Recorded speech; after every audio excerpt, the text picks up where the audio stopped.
আমি ৭৯ সালে জিয়াউর রহমান আটকা রাখা লোক, আমরা তখনই পারছি। আমরা জানি কিভাবে আন্দোলন করতে হয়, কিভাবে আন্দোলন ঠেকাতে হয়। সকল জল্পনা কল্পনার অবসান ঘটিয়ে অবশেষে ইন্ডিয়ায় গিয়ে ধরা পড়ল এমপি শামীম ওসমান। প্রিয় দর্শক, এ বিষয়ে বিস্তারিত দেখুন পুরো ভিডিওতে। 24 তারিখের পরে আসো, খেলবো, খেলা হবে। ছাত্র জনতার আন্দোলনে গুলি চালানো ছবি ভিডিও ছড়িয়ে পড়ার পর তুমুল সমালোচনার মুখে পড়েন নারায়ণগঞ্জের প্রভাবশালী আওয়ামী লীগের সাবেক সংসদ সদস্য শামীম ওসমান।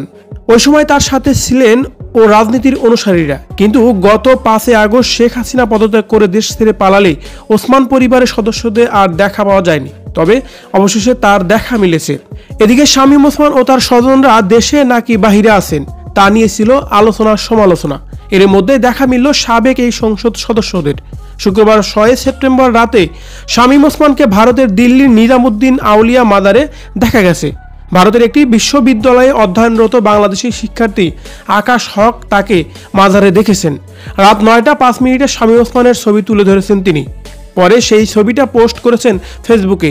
সেই ছবিতে দেখা গেছে শামীম ওসমান গাঢ় গোলাপি রঙের হাফ হাতা একটি শার্ট, ছাই রঙের একটি প্যান্ট পরে মাজারে মূল বেদির সামনে দাঁড়িয়ে আছে। পোস্টে আকাশ লিখেছেন, শামীম ওসমান ও তার পরিবারের সদস্যরা আমার সামনে নিজামুদ্দিন আউলিয়া দরবারে দাঁড়িয়ে আছেন। ভালো মন্দ কিছু জিজ্ঞেস করব কিনা ভাবতেছি, আবার কবে দেখা হয় না হয় কে জানে। এ নিয়ে আকাশ হকের সঙ্গে যোগাযোগ করেছে দেশের একটি গণমাধ্যম। আকাশ হক গণমাধ্যম কি জানান, রাতে তিনি দিল্লির নিজামুদ্দিন আউলিয়া মাজার জিয়ারত করে যান।